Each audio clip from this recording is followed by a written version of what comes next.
Hello, William. Hello. Good evening. Hi there. How are you? I'm good. How are you? Fine, thanks. We are glad today to meet you here. My pleasure. It's an honor to be here. Thank you for the invitation. Thank you. Just before we start, I want to remind them about some things. Everyone is here.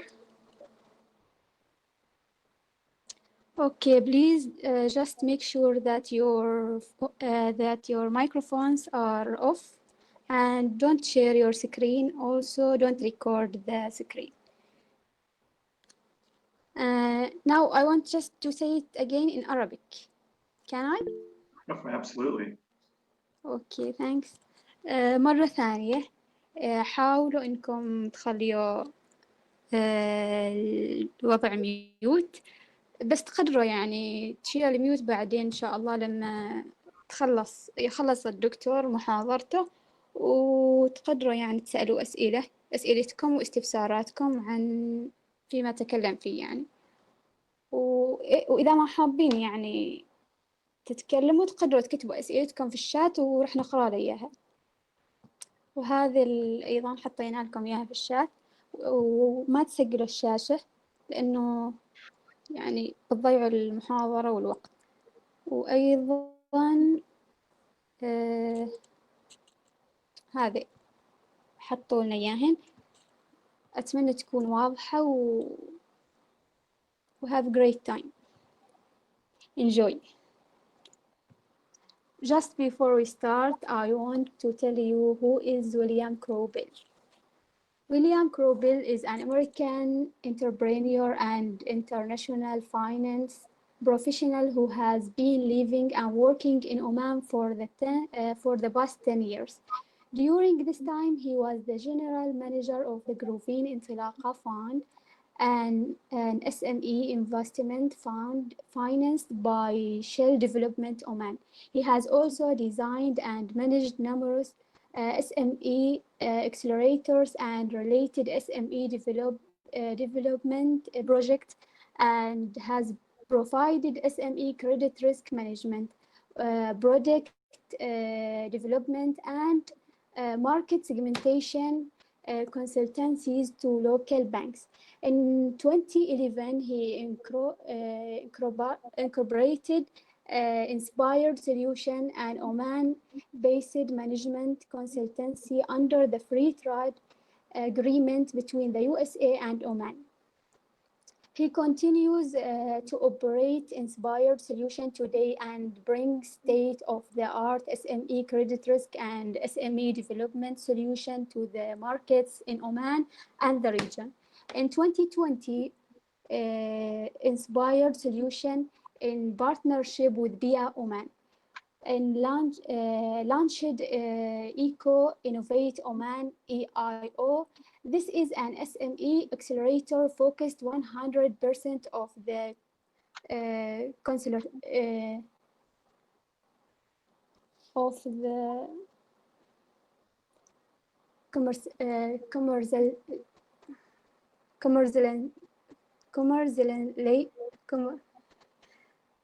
commercialization of waste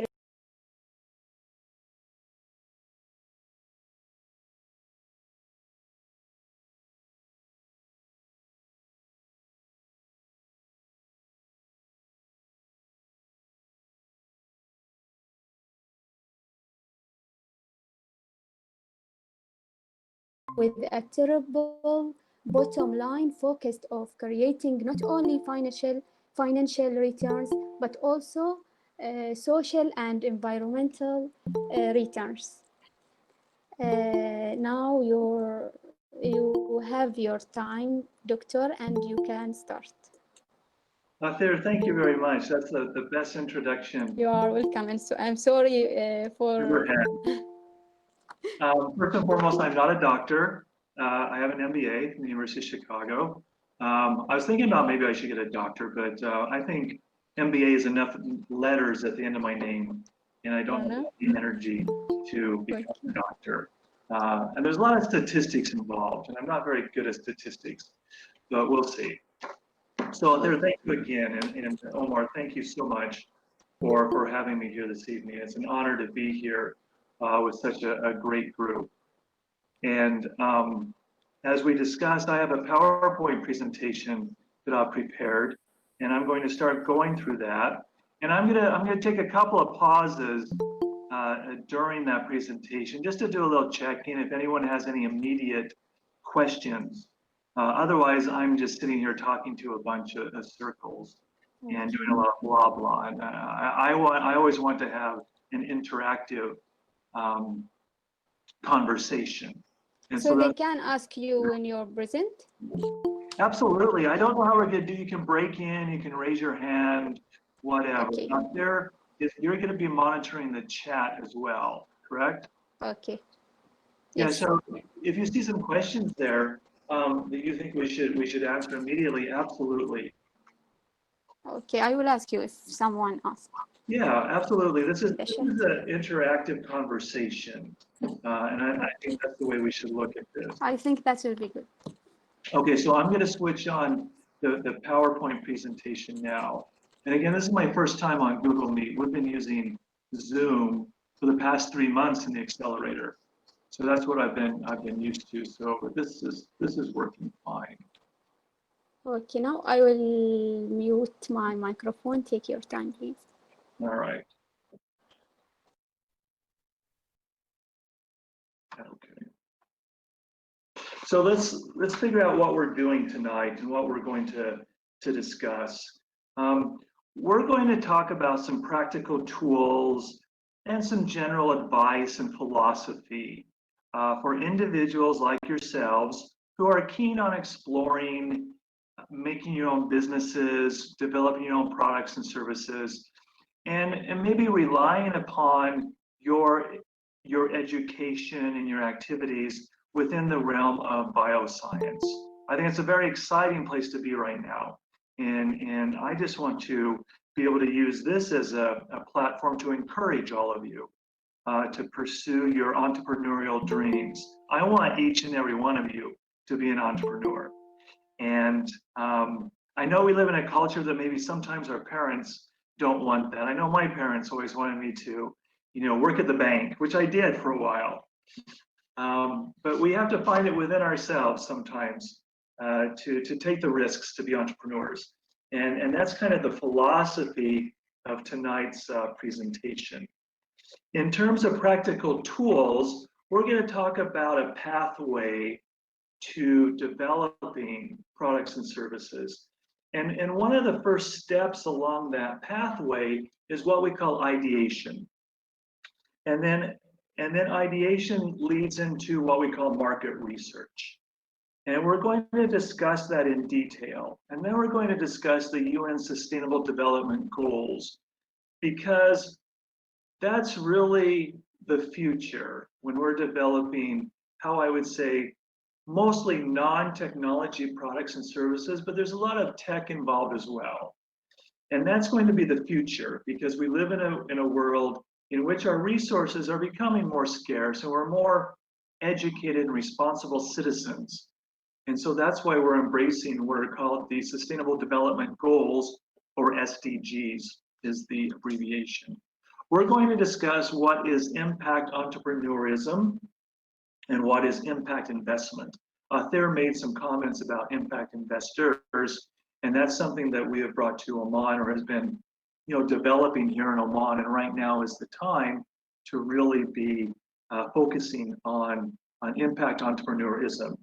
We're going to end with just a brief discussion on intellectual property protection, because it's so important that we know what that means here in Oman and abroad.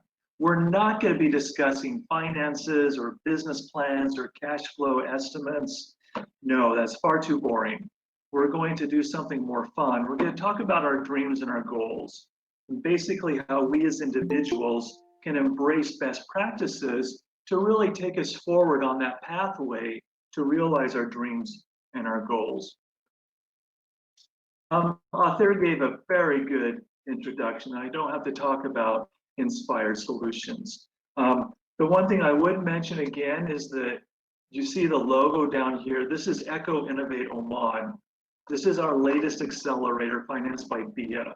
And we are focused on the commercialization of waste streams, on commercializing plant waste, animal waste, human waste, industrial waste, chemical waste. Because again, in terms of sustainability, we have a world in which we have to repurpose, recycle, reuse our existing resources today, so we're not using those primary resources that the future, our children and our grandchildren will need to use. And that's the heart of sustainability. And that's our latest accelerator here in Oman. And that's something that we personally at Inspired Solutions, this is our future. We're developing an investment fund right now, which will be available in Oman and throughout the Middle East and North Africa.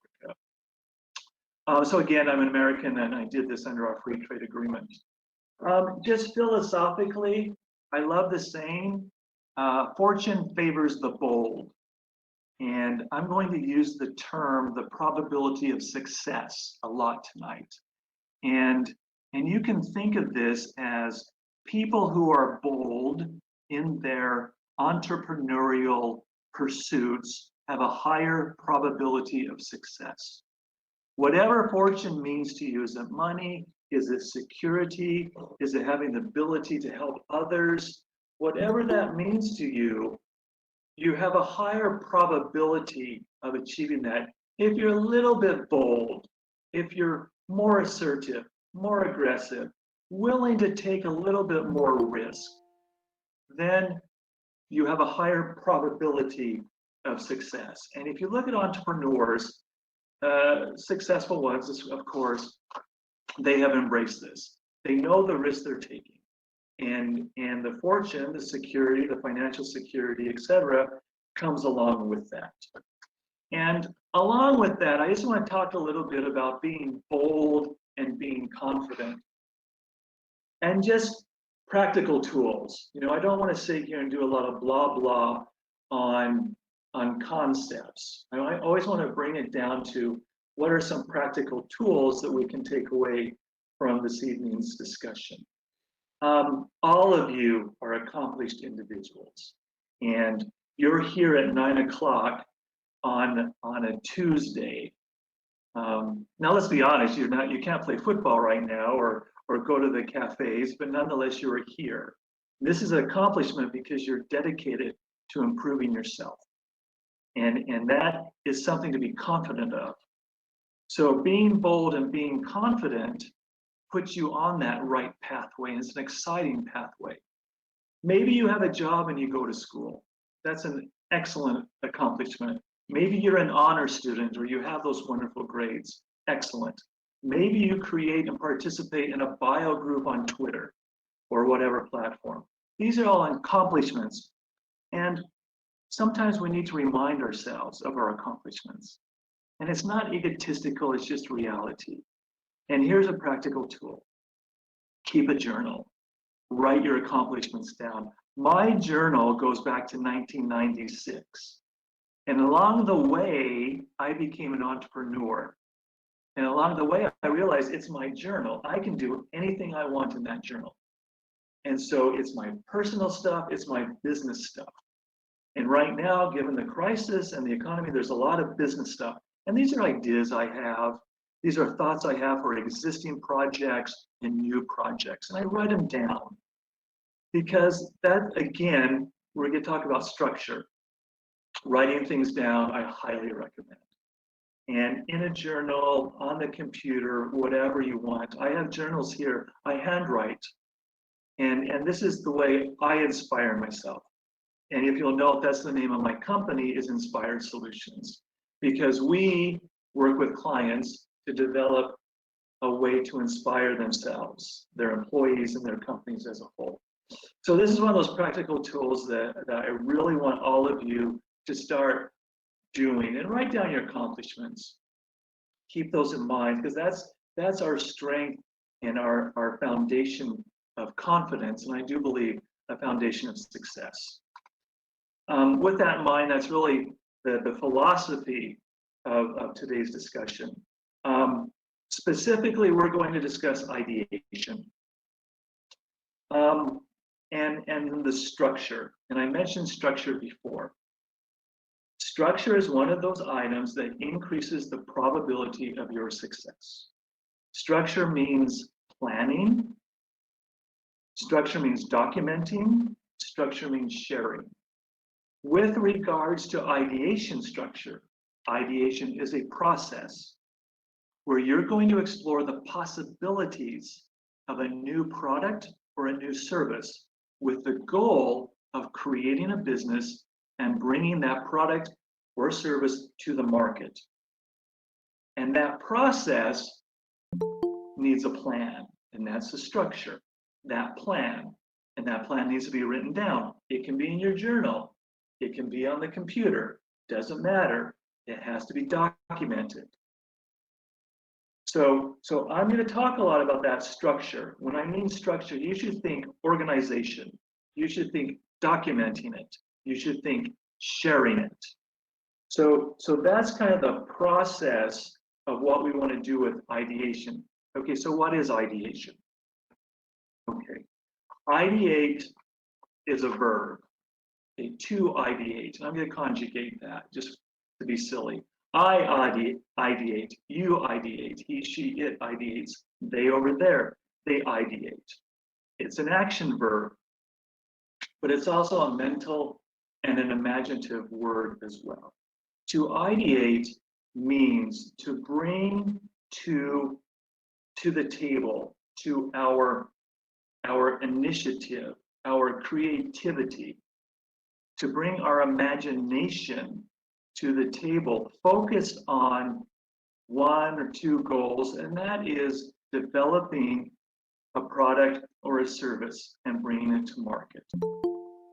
So to ideate is to make ideas, to pursue ideas. The root of the word is idea. So it is a process to bring all those ideas from wherever they may be and bring them to one place at one time with the goal of creating a product or a service. We want to also be able to share that. And I just want to go back. I forgot something real quick. I'm also looking at my notes, some of my notes here. You cannot ideate alone. And don't even think about it. Because over the years, I have come to realize that the probability of success is higher in a team environment. And that is so, so important in a creativity exercise like ideation. And I don't think it's a good idea to try to do a business by yourself. And I, as an investor and as a lender for a bank, I've come to the point that I don't want to invest in one-person companies. I say that from a risk perspective because there's a lot of higher risk, but we want to see a team, but we don't want to see a big team. And I want to talk a little bit about that. We have a lot of initiatives in Oman. In Jazz is an awesome initiative. Manafa from the Oman Animal and Plant Research Center. ESO's Ecothon, wonderful projects, lots of teams. At some point, however, those teams need to form companies. And it's hard to form a company with a commercial registration with 8 shareholders. That's just reality. So the ideal number of founders and shareholders is 3, not 8, certainly not 1. 2 is okay, we like 3. Why do we like 3? Because of a voting scenario, 2 out of 3. So I want you to keep that in mind, kind of like as in the back of your minds as you go forward. Ideation is a group process. Founding companies is a group process, but it's a contained group. So again, 3 is good. And when I say founders, I'm thinking about official shareholders that are registered on the commercial registration at the Ministry of Commerce and Industry. So that's just something to keep in mind. Everything we talk about group oriented, and let's be honest, you know, it's lonely working by yourself. And you're missing the opportunity to brainstorm, which we're going to talk about right now. So I truly believe that anyone that wants to do their own business, they need to build a team. And I do that myself. When I have projects, I build a team. And I want you to start thinking about building teams as an actual action plan for yourselves. And you need to make decisions as to what skill sets you want on the team. Okay, so I forgot to say that. Now to ideate, we talked about that. And we're going to talk a lot about some jargon too. So there's two ways to ideate. There's many ways to ideate. And in many of these scenarios, Google is your best friend. So you can Google ideation, and there's some new jargon. There's brainstorming, that's old jargon. Jargon means slang or just kind of weird wording that kind of sneaks into our vocabularies. Brain writing is something I do like.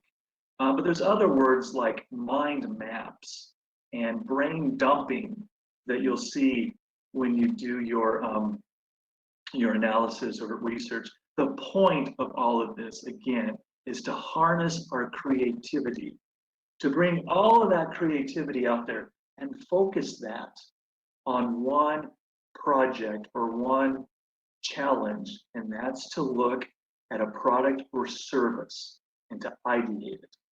So that's the goal, to focus all of that creativity in the here, in the now with our team. And one of the best ways to do that is brainstorming. And I know you've heard about this before. We want to choose the team wisely. And I'm looking at my notes, and we want people on our team that are vocal because we want them to contribute. But they also have to work well with others. And I have a note here that says we have a concept in school in the United States that our parents always want to know: does he play well with others? It's something that always everyone looks at. It's like, does he get along with the other kids? Is he respectful? Does he share? Does he play sports with honor? That's what all the parents are always looking at. Does he play well with others? And that's the concept with our group activity. So choose our groups wisely, because in this group, together, we want to be more than each of us are individually. The word for that is synergy. 1 + 1 = 3. So together, we are more than each of us separately. So our team has to be able to contribute to the activity. And we're going to focus on the idea. So we have a product or a service we think is a good idea. So this is an idea we think is a good idea. So we're going to focus on that. But then we're going to unfocus, and we're going to discuss ideas without restraint or judgment. There is no criticism in this team. It's a safe, creative space with lots of tools. We have a whiteboard, we have crayons, we have colored paper, we have toys, we have music. Whatever you feel you need to have to make this a creative space, do it. And then you're going to ask yourself questions about this product or idea and start just thinking and brainstorming this product or idea with the goal to determine, is this a good idea? Do we think as a team that this is viable? Is someone going to pay for this somewhere? And that's down that pathway. Today, it's the idea. As we go down that pathway, we become more sophisticated. We go to accelerators. We go to our accelerator or in Jazz or Manafa, and we learn more. But today, we're just thinking about this idea, and we're trying to bring other ideas to the table. And that's why it should be so creative. Whatever you do, it's a safe, creative space to look at your idea to determine, is it a good idea? So that's brainstorming, and this is the best tool that we can have. We also have something called brain writing. And I really like this, actually. It's the same as brainstorming. Again, it's a silly word, but it's a great tool.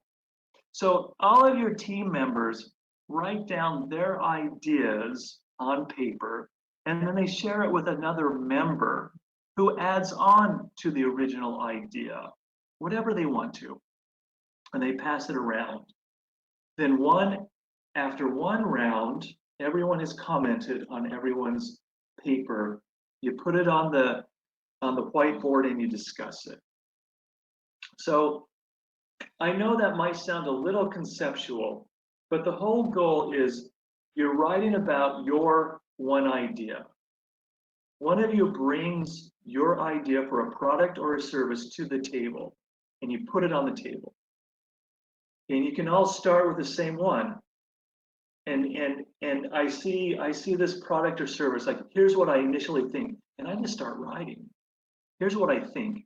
And then I have 2 minutes to do that, and I pass it to Ahmed over here. And then Rashid gives me his, and I write again. So we start building this creativity. We start documenting our creativity on this one idea. And that's the whole goal. That's how we harness everyone's creativity, everyone's thought, focused on that one big idea that we're there to talk about. Now, the point is, this leads to other ideas and services. And that's what's very exciting, is to see that. Again, silly words, it's a great tool. Now, we're going to start moving ahead down that pathway a bit and talk about the documentation and the research. Now, as I've said, structure and organization increases the probability of your success. If you do not document your analysis, you will lose. It's as simple as that. All of the entrepreneurs that you know of have done analysis and documented it. When I say document, it's exactly what it sounds like. You have this written down.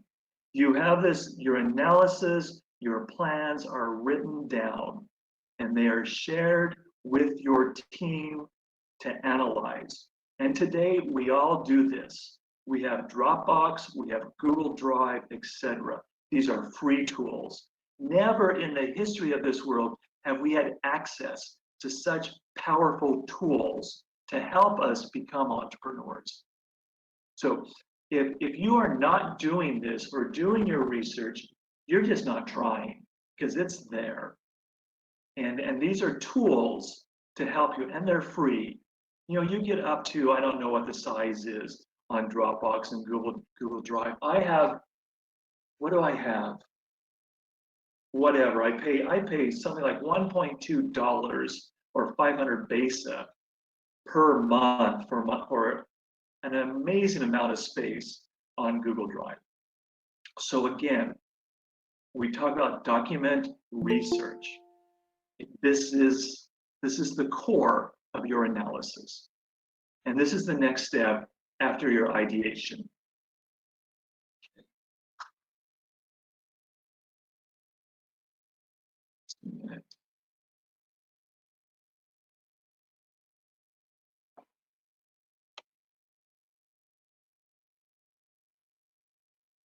All right, so you guys are all with me, yeah? There, everyone's together? Yes, Doctor, we are here. Okay, I just want to make sure. I've been talking a lot. Let's make Yes. sure I don't lost you. All right. If anyone has question or someone, you can ask William, either in the chat or you can talk to him. Do you think I'm going too fast? Okay. All right, we'll continue.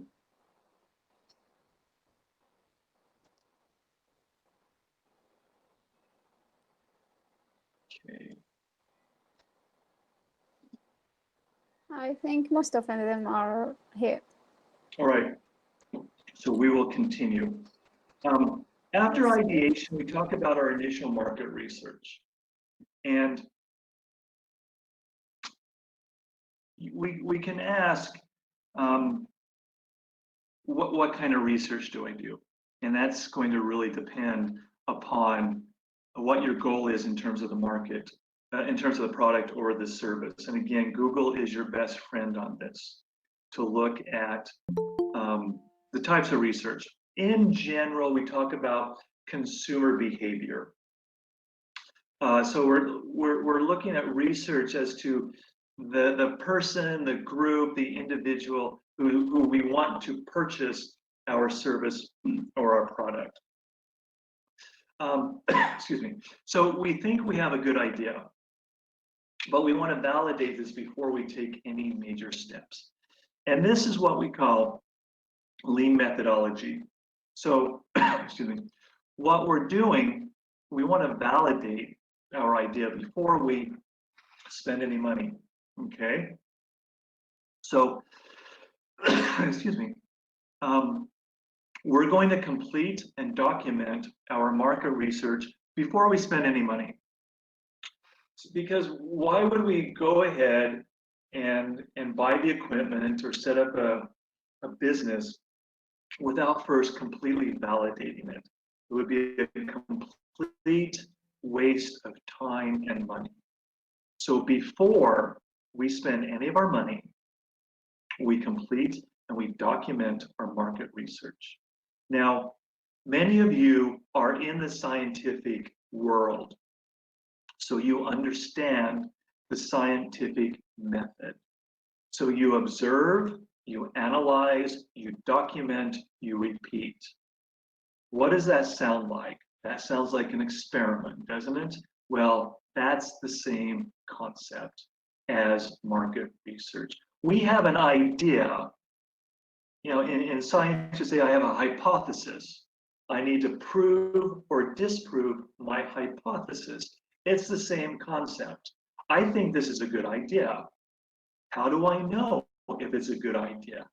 I do my market research. I observe, I analyze, I document, I repeat. Okay. So what am I doing in terms of my market research? I'm answering a question. I'm answering the question, how well does my idea meet the market demand? So I answer the questions, what is the problem being addressed? Who has the problem? How do we know we have the best solution to the problem? And I want you to learn this term. I want each and every one of you to know what product market fit means. This is the #1 goal when we are starting out. Okay. So there's another term I want you to learn and start using, and that's the voice of the market. So we have this concept that the market is all the consumers, the companies, and the producers and suppliers in your space where you want to have your product or service, and it has a voice. The market has a voice, and we want to listen to the voice. For instance, there's a market for oil, and how does the price of oil, how is it determined? You know, when there's a fire at a Saudi refinery, that sends the price of oil up because the market looks at that and says, oh my goodness, there's a fire at the Saudi refinery. Maybe it's a big fire. Maybe it's going to happen again. Maybe the Saudis won't be able to repair it quickly. So all that oil won't get refined. So the market's very, very concerned. what happens? The price of oil goes up. But then the market, we look at that, it's like, oh, okay, the Saudis are rebuilding today. They're not going to influence the amount of oil supplied. It doesn't look like there will be another fire. Whew, the market's relaxed. We're not worried anymore. So the price of oil goes down. So that's the voice of the market.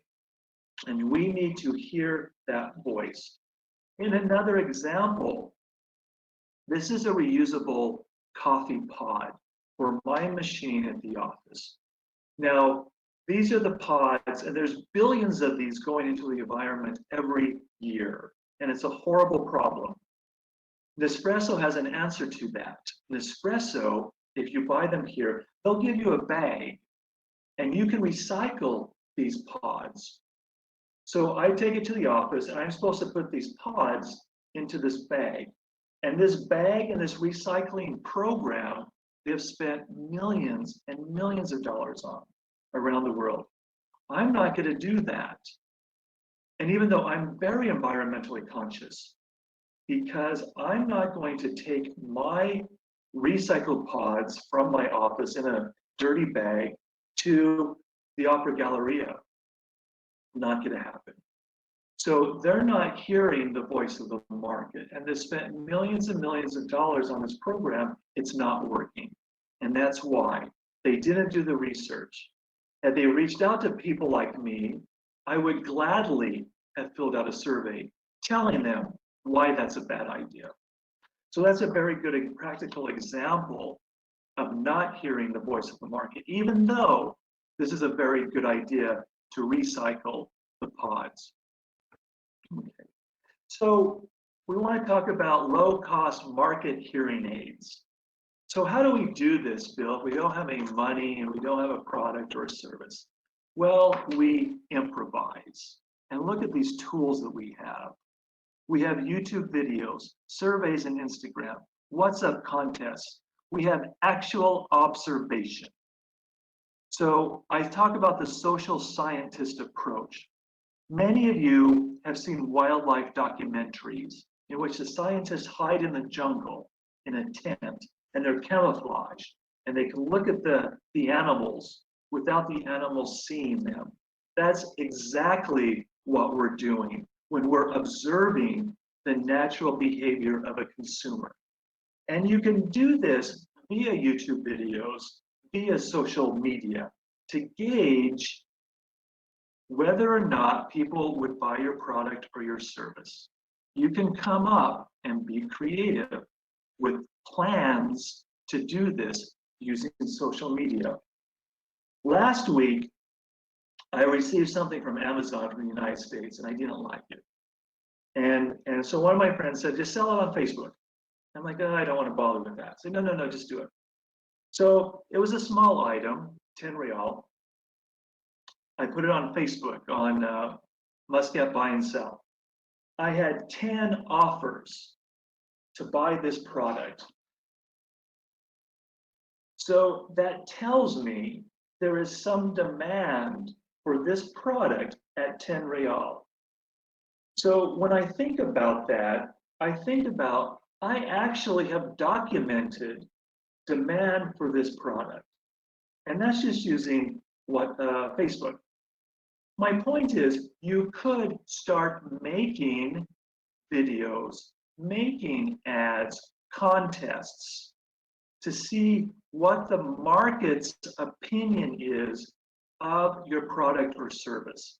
You can approximate that, and it's a low-cost market hearing aid, and that's what I call it. So you know what the hearing aids are, the things you put in your ears. So that's my idea on that. Now, to conclude on this portion, this is evidence. The example I gave you from Facebook, that's evidence that there's actual demand for this product. And your success is going to depend upon your evidence. And again, I understand many of you are from a scientific background. And your experiments, your projects have to be evidence. It's the same concept with regards to market research. We plan, we execute, we document, we share, we analyze, we repeat. And that's the evidence. So investors, lenders, we're going to ask, show us the evidence. And you're going to have it because you come from a background that's evidence-based. It's the same concept. So I'm gonna change gears a little bit and talk about our future as small business owners. We talked about we live in a world of dwindling resources. Your success is going to be higher if you embrace that. I do believe that. And I just think it's a very good idea to embrace sustainability in our businesses because we want a sustainable business that's sensitive to using the resources today in a responsible manner so that our children and grandchildren in the future, they will have resources as well. And that's the whole concept of sustainability. This is a UN initiative. It's been embraced by Oman. I asked Omar to share a link, and I have that as well. That in Oman is the Supreme Council for Planning that's the champion here. And this is part of our Vision 2040, is our embracing the Sustainable Development Goals. What these are a set of initiatives or goals, there's 16 or 17 of them, in many areas with regards to sustainability. And it's not just environmental sustainability. It's also about access to education for everyone. It's about gender equality, that all men and women are treated equal with regards to access to opportunity. It's about having clean water and sanitation and developing decent work and economic growth for everyone.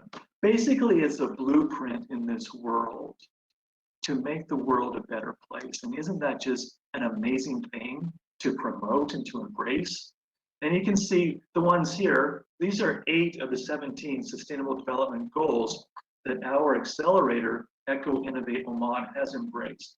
So what this means is these is our focuses when we're looking for small businesses to support and develop, that they have embraced the Sustainable Development Goals. My point here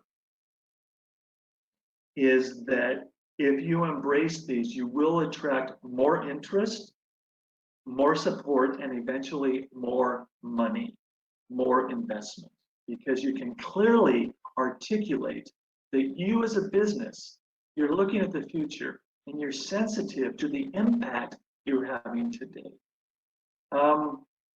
Just some examples to bring this home that I've seen here, using palm trees to make paper, using food waste to make fish food. Think about recycling wood so we don't have to cut down trees, so that the trees are there for the future generations. The habitat is there, you know, in Indonesia where it's a horrible problem. So we recycle wood, which can be a business, so that we don't cut down trees that are currently the habitat of the animals. So that's what sustainability is for us as small businesses. And it's represented globally by the Sustainable Development Goals. And again, embracing those is going to attract more interest, more support, and more money. And we like that last part. So we also have a concept I want you to learn this term, impact entrepreneurs. So there's a movement in the world called impact investing, and that's what we're doing here in Oman and throughout the region, creating an impact investment fund that will invest in impact entrepreneurs. This is very, very much tied into the Sustainable Development Goals. Impact entrepreneurs embrace what we call a triple bottom line in their organization, in their mission, in their vision throughout the entire, plan and model of their business. They look to have a financial return. Absolutely. We have to have a profit. But we also want to have an environmental return. We want to know the impact we have on the environment. And that's where the sustainability especially comes into play, especially here in Oman. We want to have a social impact, that we're doing no harm. We're actually helping others through our activities, through our charitable contributions, mostly through our business plans and our business models, that there's a social impact. And again, this is called impact entrepreneurs. And impact entrepreneurs have 3 impacts: social, environmental, and financial. So think about that not only as impact, but also as returns. Social returns, environmental returns, and financial returns, the money. All of these 3 coexist well. And it's I used to know this, $600 billion industry at the moment, and it's growing. So there's a lot of money coming into this area because it's so important. And that's why I highly recommend that all of us embrace this. And a lot of people here, they ask me, they say, Bill, why aren't you working in tech? And there's a lot of people in tech and technology and information technology and communications. I work with cow manure. I work with the recycling of waste because I think that's so important. But it doesn't mean they're separate. You can have tech solutions to environmental challenges, absolutely. But in general, I focus on non-tech because there's a lot of people out there focusing on tech. And I focus on environmental, social, and financial returns and supporting the entrepreneurs that do that. So finally, this is the last slide. I just want to make sure that you are all aware of what we call IP protection. IP, well, that's a mistake. IT is intellectual property. So IP means intellectual property in this sense. Some examples are patents, meaning on inventions, formulas, and processes like GoPro, the camera. You know, they have a patent. They have many patents on their clips and their product. We have copyrights. This is written idea-based, like artistic songs, and books, stories. Those are all copywritten. It's called copyrights. And then trademarks, logos, and slogans like Nike, the athletic maker. They have the swish and the logo, just do it. So what this means, no one else can use the Nike logo and the just do it slogan. People do it. You see all the knockoffs that come out of different countries. It's illegal because they have a trademark that protects it. So only Nike can use the trademark and the logo. My point is, when you believe you have a trade secret, you have a process or a formula that you came up with and you feel is unique, I want you to start protecting it. And that means you need to find out how we do that in Oman, and there's a department at the Ministry of Commerce and Industry. How we do that in the region, there's a department in Riyadh in Saudi Arabia that handles the region, and how we do that globally. So it's so important that you protect this because this is an asset. And I want you all to think about that. When we're going through ideation and creating products, there's intellectual properties involved. We want to protect that. So if there's a formula, it's an asset, it has a value to you, you want to protect it. Think about it as money. Think about it as gold or silver. How do you protect that? You want to keep that. So it's very important that you're aware that there's certain steps to take to protect that. And that's all I'm going to say on IP protection. That was where we are for the presentation. That was about 45 minutes. And let me get out of this. So can you guys see me now?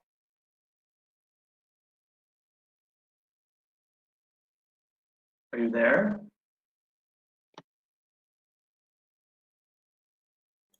Yes. Awesome. I'm glad you made it through with me. There is one question in the chat.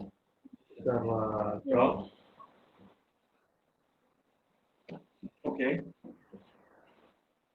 Okay, here's this from Mawada.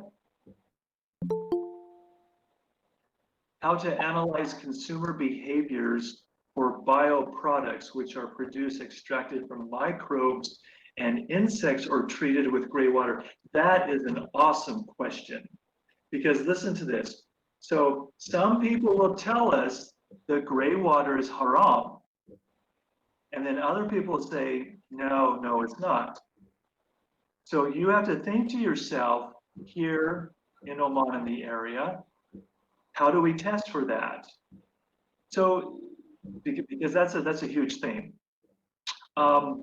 We can't use gray water to create, how do you say, produce for human consumption. I think we can use it for animals, or at least a couple of years ago, remember they shut down a farm out in Botana for that.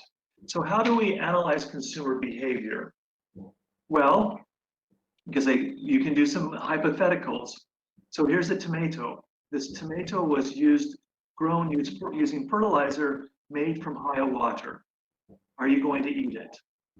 Yes or no? Obviously, that's an easy question. But then you can start slicing it more. Would you eat this if you knew that the test came back and the test said absolutely no trace of any gray water? You cannot tell the difference between this tomato, which uses regular water, and this tomato used high water. Would that make a difference in your consumption pattern? So those are two questions we just asked. So those are the ways that we would start analyzing consumer behavior from that. And that's a very good question, because we're moving in that direction. You've seen in the West, in the United States, they have plant-based meat now. I haven't tried it. I would definitely try it. But again, we go back to our market research and the tools we have. Can we make a video? Sure, we can make a video. Can we do a poll on Instagram? Absolutely. Can we make pictures and just talk about, this is a tomato made from high water, this is one with regular water. Which one are you going to eat? And then start thinking about scenarios. If this one were priced less, like 50% less, would you eat this one? So is it price sensitive? And stuff like that. That's a great question. That's the future. What else?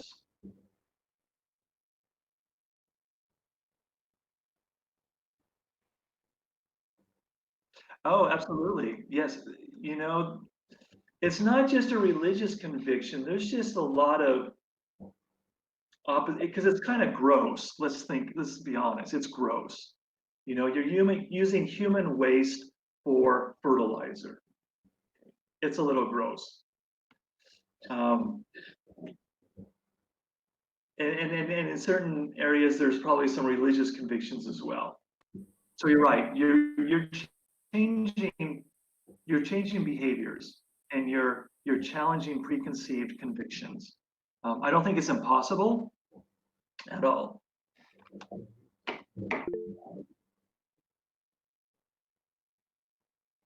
Okay, so Wyatt asks, what kind of business nowadays are highly needed in the markets? Well, there's a lot of ways you can answer that. Personally, I like the ones that are sustainability focused. Reuse, repurchase, recycle, repurpose. I think that's what we need. I think we all need to start thinking about how our actions impact the future. Because what we're doing right now is not sustainable. Just look at the forests in Indonesia, in Borneo. You see those orangutans, and it's just heartbreaking. You know, we're cutting down those forests to make paper, where we could be using palm trees to make paper. So I personally like that. I think if you look at the Arab areas, I think there's still a need for educational toys in Arabic. I think there's probably opportunities for like educational medical toys for children that have autism, for instance, or attention deficit disorders. I think there's a lot of opportunity there, and things that are in Arabic language and have a strong digital presence. For instance, toys that also have a website, chat rooms, people that the kids can create their own groups, etc. I really think there's opportunity for that.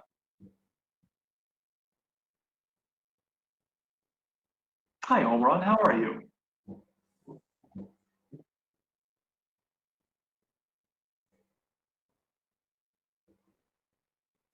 All right, what else? Omar, I don't know how much time we have. You said there was another speaker.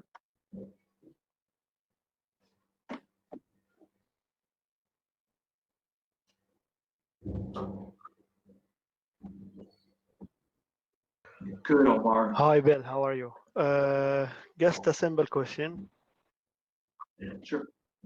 Now, you said that for a person to start a new project, he must first look for what market demands is, so that his project meets with these demands. Can you give us some advices? So if any commercial crisis happens in the future, how these projects can be protected, how you can invest your money wisely, and such advices for those who think to start a new projects. You mean if a future crisis like COVID-19 happens? Yeah, like this situation. Well, I think we just need to take a look at what's going on with COVID-19 as an example, and think that, are there businesses out there that are protected against such slowdowns in the economy? And obviously delivery services was one that was protected because of the slowdown. We could not have anticipated that. Okay, there's three things have happened in the GCCs. We have COVID-19, we have the price of oil going down, and we have the production of oil going down because OPEC and Oman, we decided to decrease our output. So there's three huge shocks to the economy that none of us could have anticipated in January at the same time. But my point is, we just need to be realistic about this. So just think about economic hard times when incomes decrease or people become scared. They're not going to be buying BMWs and designer clothes. So if you're in a luxury brand, that's probably not a good place to be if you feel that there's going to be future economic shocks. So you just need to ask yourself, and this is all common sense, what happens in an economic downturn when incomes drop and people are scared? And when people are scared, they don't spend the money, they keep it in the bank. Okay, so they still have to buy necessities. So what we call that recession proof. You know, in America, you know, cigarettes and alcohol seem to be recession proof because even in scarce times when people are really stressed out, they're drinking wine. Okay, so that's kind of a bad example, but you get what I'm saying. People are buying more food. People are cooking more. So that's one thing to think about. Think about that. When recessions hit, people don't go out to eat, they cook at home. So maybe, you know, knowing that people want to, you know, learn more about cooking. So, you know, stuff like that. I would say like cooking, like I'm thinking about cooking lessons have shot up, but I don't know if that's really a good example. My point is it should be recession proof. So think to yourself, recession proof or economic shock proof. And what that's just called risk analysis. That's thinking to yourself, what happens if COVID-19 happens again? After, let's just say it's 2021 and you do a new product, you need to be thinking to yourself, what happens to the demand for my product if COVID-19 comes back? So I guess that's how I would say. I'd say just being able to plan for it and keeping that in mind, because something like that probably will happen again.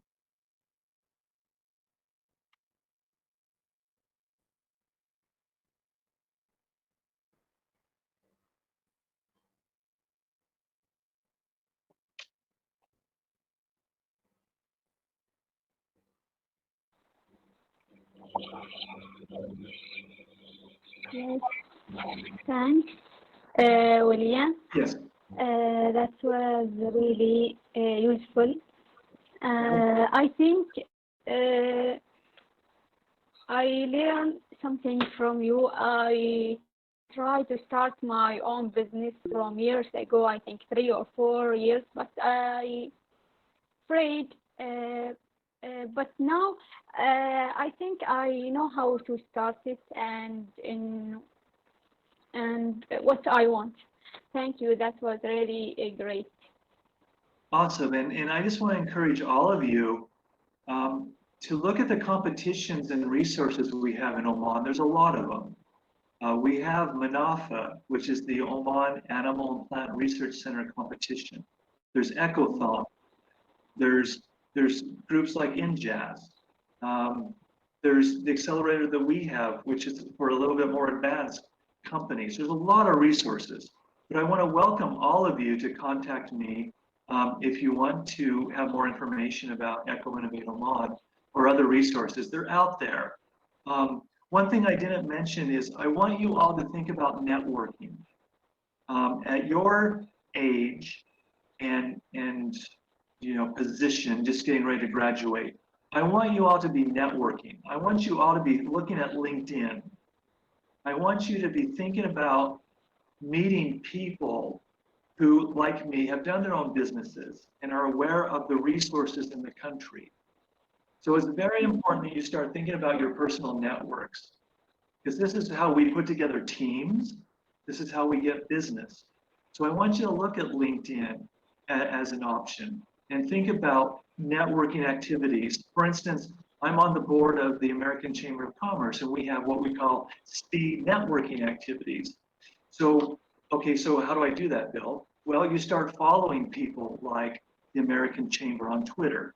You follow the OCCI on Twitter and all the social medias. So you start seeing when they have programs and workshops and networking events, and you make time to go to those. And you practice introducing yourself. And if you're not comfortable with stuff like that, there's other resources. Like in Oman, we have something called the Toastmasters group. And these are individuals that get up and they practice public speaking. And it's an amazing resource to have. And you know what? A lot of these are free. So it only costs your time. And a lot of times they have food there, so you get that as well. So that's always a good thing. So I want you guys to always start thinking about networking, okay? Okay. Thanks, Bill. Thanks a lot. We are, thank you, me and Bio Group and all of us. Thank you. So is that it? We're done? That's it, I think. All right. Guys, thank you very, very much. And I just wish each and every one of you all the very best. And good luck and be safe, all right? Thank you. Great. Thank you. Bye-bye. Bye. Bye-bye.